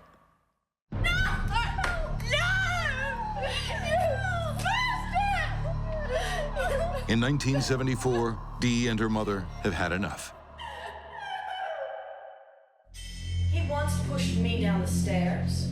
Priscilla files for divorce. They divorced because she got tired of the barrage of abuse, and he tried to control where she went, everything she did, who she ran around with, you know, the control. To Cullen's horror, a judge rules that Priscilla and her daughters can stay in the mansion. His mansion. That had to anger him mightily. That was Cullen's mansion. That was nobody else's. Dee remembers the day Cullen left. When I watched Cullen leave the house, he took a couple of suitcases, and I could see that he was holding in his rage. He didn't like it. He didn't like not being in control. and not being the one to call the shots. He had a love affair with that house. It was his baby. With the mansion and $3,500 a month in alimony, Priscilla starts a new life. There was some pretty good evidence of wild and crazy parties going on at the mansion. From the testimony that would come out later, they were wild. There were drugs, there was sex, and there were lots of people. With her new life, Priscilla also has a new man, Stan Farr. Stan Farr, who was a former basketball player at TCU. He was a large man, 6'7".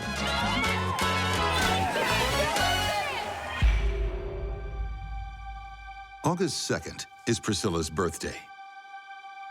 She invites Stan to celebrate at one of Fort Worth's finest restaurants. Before the night is over, Priscilla's world will turn upside down. Priscilla's oldest daughter, Dee, is also out that night, leaving her 12-year-old sister, Andrea, home alone in their sprawling mansion. We had a security system that, you know, comparable to Fort Knox. I mean, it was an amazing, amazing, very, very high-tech for those days security alarm system. When I left, I watched her arm the security system.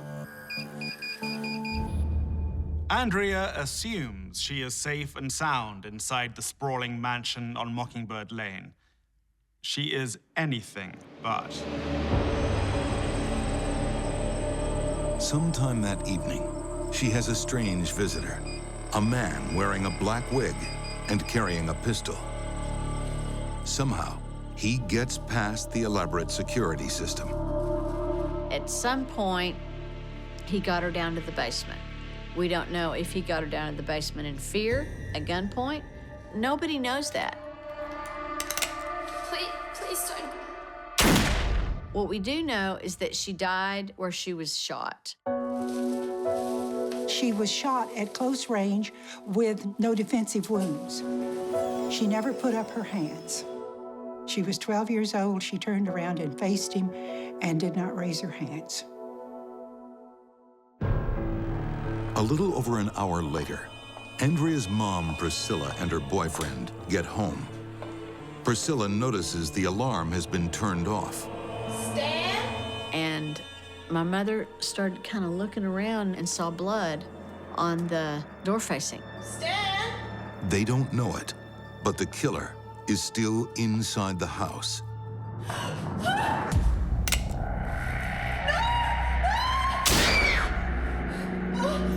He shot her. Shot her in the left breast.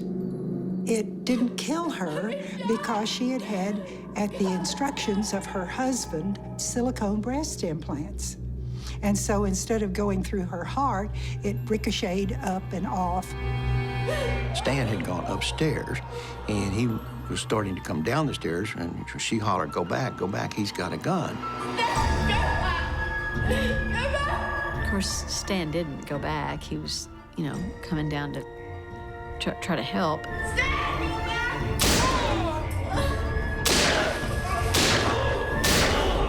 He shot Stan again, and again, and again. Shot him a total of 4 times. And as he lay dying, he looked over at my mother and he said, "I love you," and he died. But the bloodshed isn't over. My friends showed up. He raced outside to see who it was. The visitors are in for a shock. Not only are they confronted by a gunman, they think they know who it is. Hey, Mama, look at me. 4 people shot in cold blood. 2 dead. 2 eyewitnesses who saw the killer and swear he is a man they know well. T. Cullen Davis.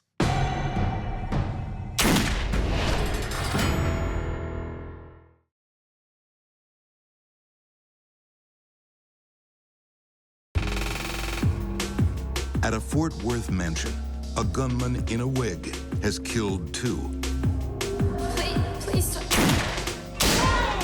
and left a 3rd, Priscilla Davis, critically wounded. A surviving eyewitness, Beverly Bass, believes she recognizes the killer, and Priscilla does too. She thinks it's her estranged husband, one of the richest men in Texas, T. Cullen Davis. She made some statements to the ambulance drivers to the effect that was called. So she was lucid and coherent and talking. Priscilla's 12-year-old daughter, Andrea, is dead. So is Priscilla's boyfriend. Family friend Bubba Gavrell is paralyzed for life. Did a messy divorce really lead to murder?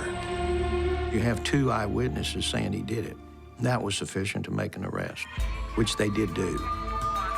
There was no question as far as Priscilla and Beverly Bass were concerned. Not then, not now.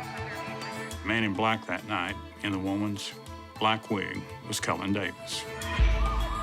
T. Cullen Davis denies the charge and begins to mount his defense while in custody.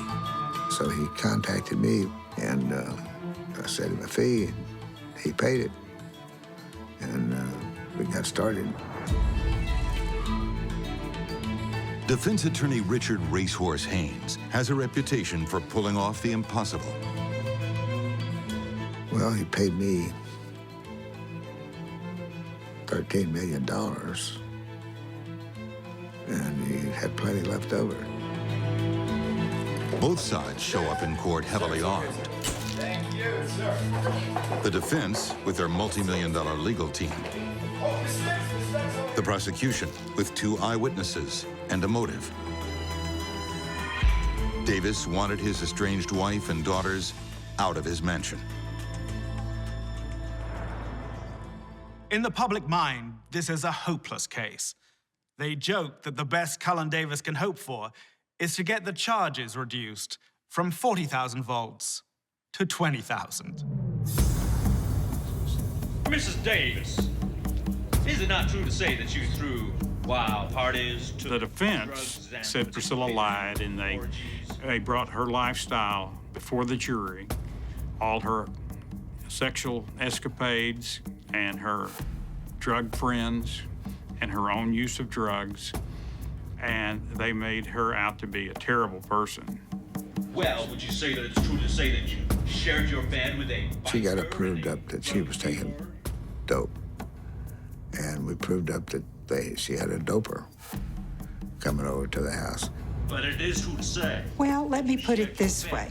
The people in the town had already thought that Priscilla was a whore. That is not true. By letting in a lot of this extraneous evidence, permitted a character assassination of Priscilla during the trial. And the focus began to shift from Cullen's conduct to Priscilla's conduct. This one woman said, I knew she was guilty the minute I saw her. And Priscilla had done absolutely nothing. I put it to you, And ladies and gentlemen, Cullen Davis has an alibi. innocent man on trial here today. He was home with the lady he married, and he had gone to the movie. And so I proved up that he was at the movie. I proved up what movie was on that night and said he was there. Racehorse Haynes is certainly earning his $13 million. He accuses Priscilla of being addicted to the painkiller Percodan, forcing her to admit that she's taking more than 200 tablets a week. He says that on the night of the shootings, she was in a narcotic haze. As for the killer's true identity, the defense has an answer for that, too. I think it was somebody that she owed money to for drugs. And he came to the house and just got in a shooting match. It was a drug deal gone bad. Lasting 12 weeks, it's one of the longest and most expensive trials in Texas history at the To time. be quite honest, I don't think that this charade that you're Now, playing out is the state a holds its single breath. person in this courtroom. And I think that the true victim here Is this a story of a husband bringing retribution to his wife and family?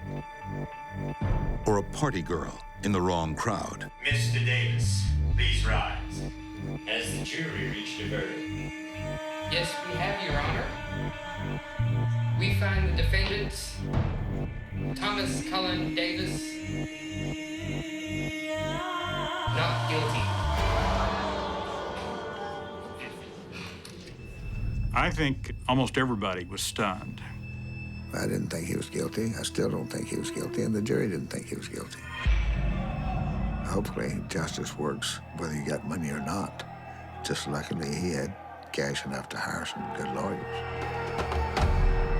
In the eyes of the law, T. Cullen Davis is an innocent man. But his legal troubles aren't over. He and Priscilla are still locked in a bitter divorce battle. And when Cullen Davis isn't getting his way, best be prepared for a Texas-sized surprise. It's a year after the jury set Cullen Davis free. Months earlier, he had asked a former friend to do a job for him. To kill the judge sitting on Cullen's divorce case. With photo evidence in hand, the friend shows him proof that the job is done. But the photo isn't real. The friend is an FBI informant, and he's wearing a wire. It's all caught on tape. And soon after, T. Cullen Davis is back behind bars, charged with conspiring to kill the judge. One of the richest men in Texas is going to trial again. All right, Mr. Davis. Cullen claimed that he was working for the FBI at the direction of an FBI agent, and he was trying to trap this guy. He asked me to help him set up a trap for David McCord. As the court watches the video evidence, Davis and his legal team argue it was a setup, all right. Davis is set up to catch his former friend. I am telling the truth, goddammit! I sat there in the courtroom, and it was astounding. Mr. Davis, please rise. Let me tell you something that you need to know. That when that verdict came in, everyone in that courtroom thought Cullen was going to be convicted. We, the jury, we find the defendant, Thomas Cullen Davis, not guilty. Davis is found not guilty for a second time. I can say that was the most astounding verdict that in my 50 years in this business that I have ever seen. Not long after that verdict, T. Cullen Davis makes a big announcement. He has found Jesus. To prove his newfound piety, he publicly destroys millions of dollars worth of gold, ivory, and jade. A decade later, his life is a far cry from the days of mansions and slavish spending. Davis files for bankruptcy with debts of more than $230 million. Today, he lives quietly in Fort Worth with his third wife. T. Cullen Davis is living a contented, happy life. He has been accepted back into society. Priscilla Davis died of breast cancer just a few years ago. And no one has ever paid for the death of Andrea.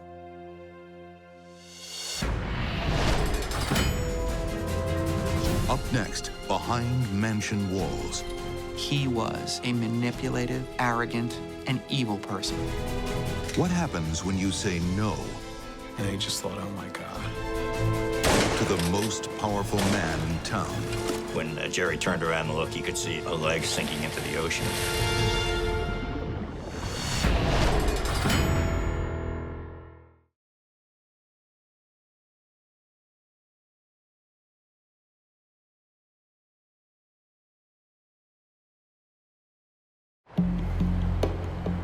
Wilmington, Delaware. A city built on the vast fortune of the DuPont family. Around here, establishment money likes to lay low on country estates. But sometimes the big players brush up against little people, like young secretary Anne-Marie Fahey. In 1996, she has a big secret. It's between her and her diary. And it might have stayed that way had she not disappeared on June 27th. Anne? Annie? She doesn't show up for dinner at her brother's house. Anne? This was totally behavior outside the norm for her. Her concerned sister goes to Anne-Marie's apartment to check on her. They find food on the table, they find her keys there, her wallet's there, her car is there. But no Anne-Marie. Anne-Marie Fahey isn't from a privileged background. She lives in a rough part of town, but she knows how Wilmington's glittering other half live. As scheduling secretary for the governor of Delaware, she has seen wealth and power up close. It's intoxicating, and it's deadly. I read about the disappearance of Anne-Marie Fahey. She was the governor's secretary. It was front page news. With her political connections, Anne-Marie's disappearance captures the attention of people in high places. The governor had told the press that he'd received a call from President Clinton about the matter to offer federal resources if need be. Well, there were a lot of suspicions. We tried to cover every possible lead that there could be. FBI Special Agent Eric Alpert is assigned to the case. You run down her credit cards to see if they're being used. You check her bank account to see if that's being used. You talk to the neighbors, you talk to all her friends and everyone who knows her. You go to the last place she was seen, you try to track her whereabouts, you try to track her cell phone if it's being used. None of those leads brings good news. Based on all the circumstances, we felt that her disappearance would not be something that would have occurred by her own free will.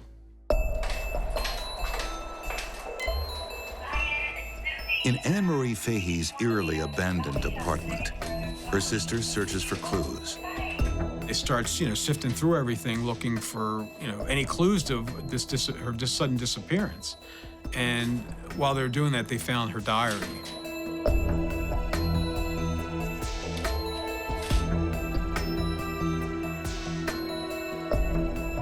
Although 30-year-old Anne-Marie is engaged to a young lawyer, she also has a secret she's keeping. So they started looking through her diary. There's all this reference to this man that she'd been seeing. In the diary, it talked about her having a relationship with Thomas Capano. He was the legal counsel to the governor of Delaware. He was the top assistant to the mayor of Wilmington. He was a bond attorney. He had a lot of savoir-faire. He had a lot of money. I mean, he was a big shot. There is no doubt about it. For a year and a half, Anne-Marie Fahey has been having an affair with one of the most powerful men in town. Tom Capano was a millionaire. He had been offered the best in education. He led the country club life. He had a lot of money, and money carries with it a lot of power. Tom Capano was someone who had a lot of wealth and liked to be out with the top people in society. He has a beautiful wife, Kay. Their 4 daughters attend the exclusive Archmere Academy. A house in town, house at the beach. Tom Capano has it all. And you know what's coming next. He wants more. Tom has a craving, which he does nothing to control. Good morning, Mr. Capano. Tom Capano was a ladies' man.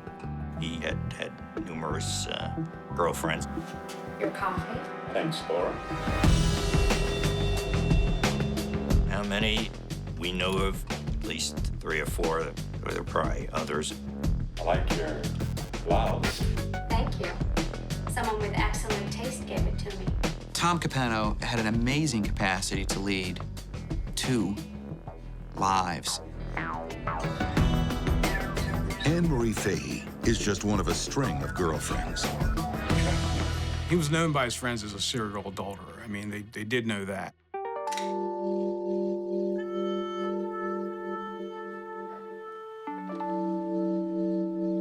At first, Anne Marie enjoys the attentions of her high-powered sugar daddy. But over time, her passion wanes, and she decides to end the clandestine affair. He was a married man. He was probably about 20 years older than her. I think she wanted to have a different kind of life. No, this isn't right. He was telling her that he wanted to leave his wife and his kids for her. That bothered her. Might have been the main reason that led to their breakup. But Tom Capano didn't get to where he is by taking no for an answer to anything. Certainly not from women, especially mere secretaries. Investigators begin to discover the truth behind this legal high flyer. He was someone who wanted to run everybody's life and didn't like it when things didn't go his way. Anne Marie's diary reveals her lover has a dark side. They found this entry that talked about how glad she was to be rid of this controlling, manipulative maniac. And they just thought, oh my God.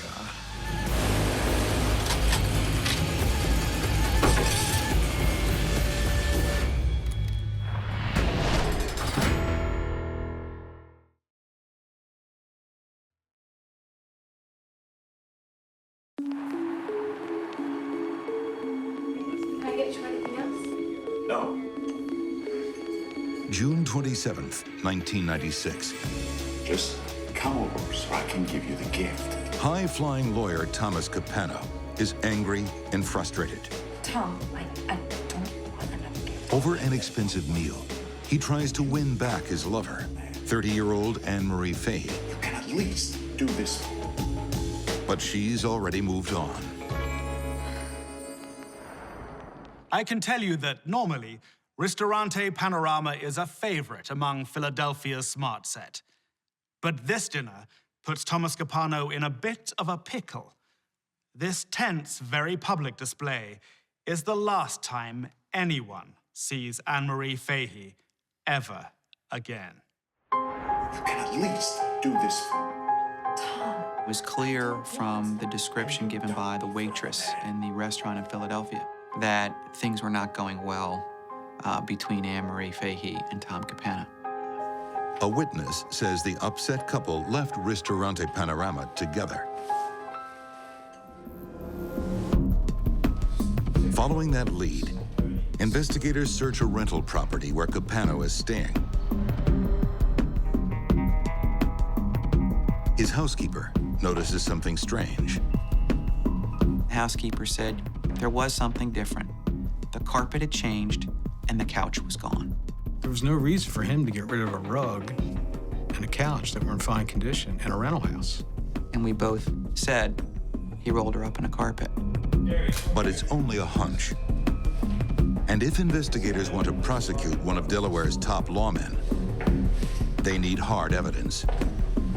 During the search of Thomas Capano's home, we found 3 droplets of blood. A speck of blood, literally smaller than the head on a pencil. This tiny clue has enormous implications. At the time, we could not match them up to anyone as we had no DNA sample from Anne Marie Fahey. What we did was we had found in her notebook, her daily journal, that she had given blood 2 months earlier at the Delaware Blood Bank, so we contacted them, so hopefully we could get a sample of her blood. That blood is a match. That evidence, coupled with all of the circumstantial evidence we had, convinced us that Tom Capano had killed Anne Marie Fahey. Sounds like a slam dunk, doesn't it? Why not march out and put the cuffs on Capano? Actually, no. That would be like jumping into a tank with a great white shark. He'd simply eat you for breakfast and then get away, scot-free. Circumstantial evidence won't be good enough to land this big fish. Had no body, no weapon, no witness to the killing, and you had a millionaire defendant with every means at his disposal. The FBI settle on a different bait. Tom's baby brother, Jerry. We were looking hard at Jerry because Jerry was with him the day after she disappeared. We were able to put together enough information to do a search warrant at his home, and at his home we found cocaine and weapons there, which could have led to federal charges. Investigators have Jerry over a barrel. Okay. Go to jail, or tell them what he knows. And at that point, he had no other alternative but to turn on his brother. I drove the boat. That's all. Jerry has an amazing story to tell, something that has haunted him for 16 long months.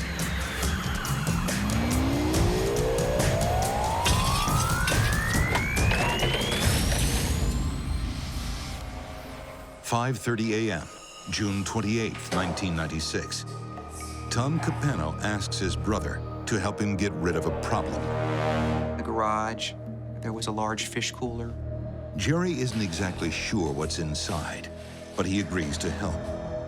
And Tom Capano said, "I need your boat." The brothers take Jerry's boat far out to sea, 60 miles offshore, a favorite spot for shark fishing, Mako Alley. Whatever goes into the water here quickly becomes dinner.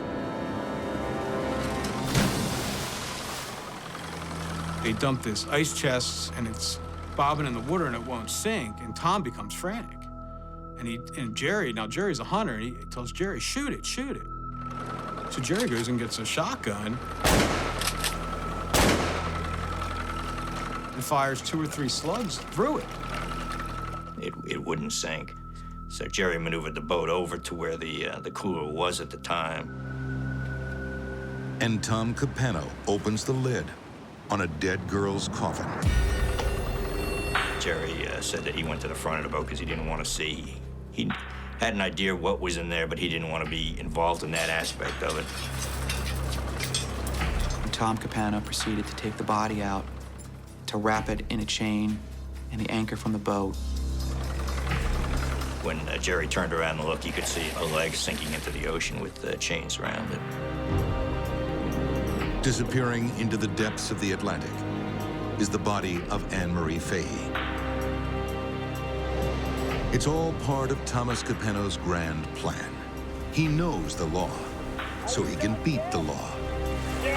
But is anyone really above the law? There are very few, if any, cases in Delaware that had ever been prosecuted where there had been no body found. And Tom Capano, being an attorney and had been a prosecutor one time, I'm sure knew that it's very difficult to bring a criminal case against somebody if you don't have a body.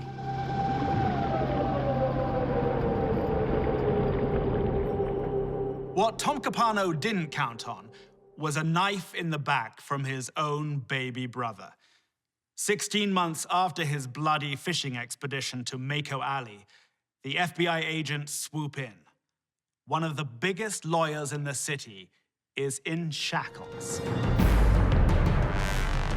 The arrest of Tom Capano is front page news. And it triggers a local fisherman's memory.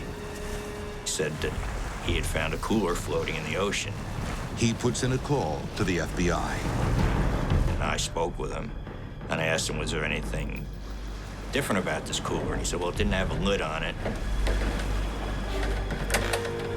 And I said, well, anything else? He said, well, it had 2 shotgun holes in it. And at that point, we said, wait for us. We wanted that cooler right now. It's proof that Jerry Capano's extraordinary fishing tale is true. The cooler was the ultimate corroboration, because once we found the cooler, once we had fully corroborated Jerry Capano, Tom Capano had to admit that Anne-Marie Fahey was dead.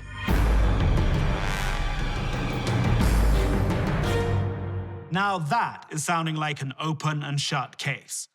Time to take on Capano on his home turf, the courtroom. But once cornered, he strikes back with a counterpunch that has everyone floored.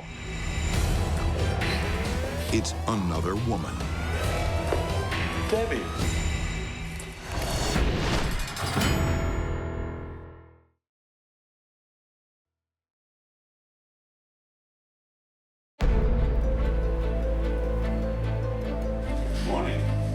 In the fall of 1995, Thomas Capano is all-powerful.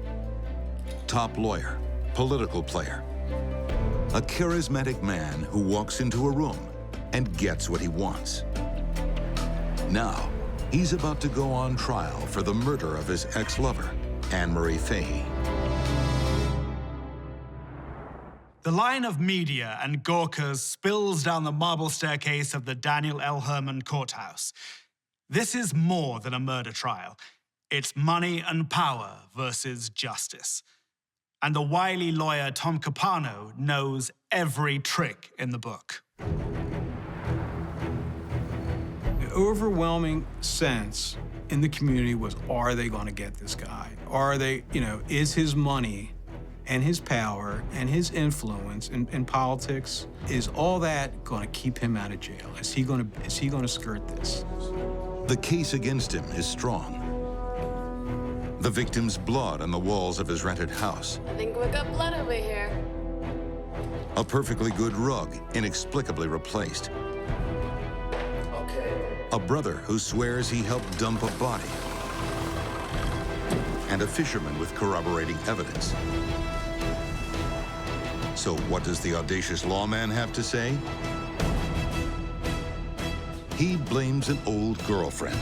Anne and I were sitting on the love seat. He stated that she'd had come to his house while he was with Anne-Marie, and he saw him with her.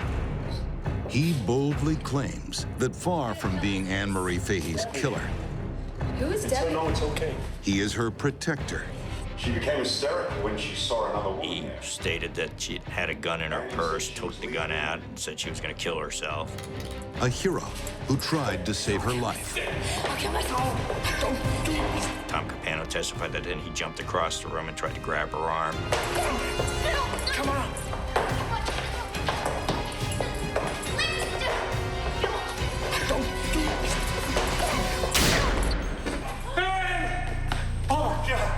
There was a single gunshot that went across the room and hit Anne-Marie and killed her instantly. Debbie shot Anne-Marie. The fantastic story stuns the courtroom, but few believe a word of it. It was almost ludicrous to say something like that could have happened. This really cockamamie story about trying to be the hero. I mean, that was really a real sign of his demonic nature. And his former girlfriend, disgusted with her lover of 15 years, denies it all. She wouldn't take the blame. She testified at the trial and said none of what he was saying is true. The prosecution presents a much more plausible version of that fateful night. They allege that after their stormy dinner, Tom lured Anne-Marie back to his rental house. Ultimately, he believed that he should have total control over Anne-Marie Fahey. And once she made clear that she was finally able to break free, he was not going to allow her to live. And I believe he just, went to another room and got the pistol. And when she wasn't looking, I think he just shot her in the back of the head.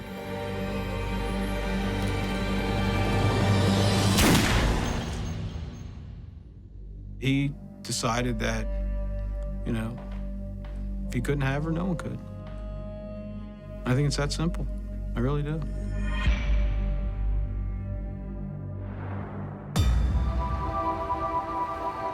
When the jury returns its verdict, only one person in the courtroom is caught by surprise. I think Tom Capano thought that he was above the law and truly believed that he was accountable to no one or no thing.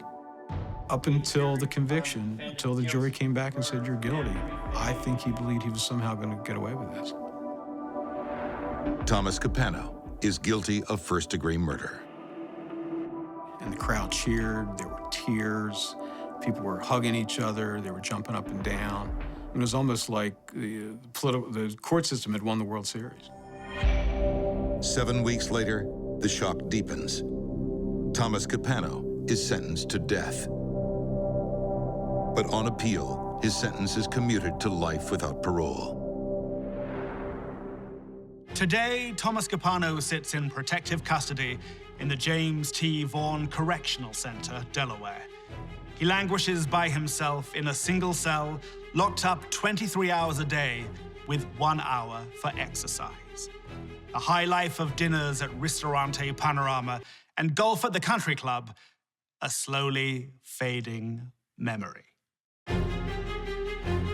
Two rich and powerful men, but two very different legal outcomes.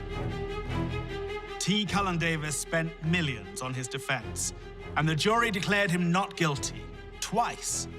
Thomas Capano thought he could do the same, but an unchecked ego was his undoing.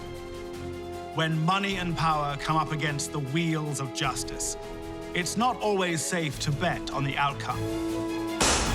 Till next we meet, behind mansion walls, I'm Christopher Mason.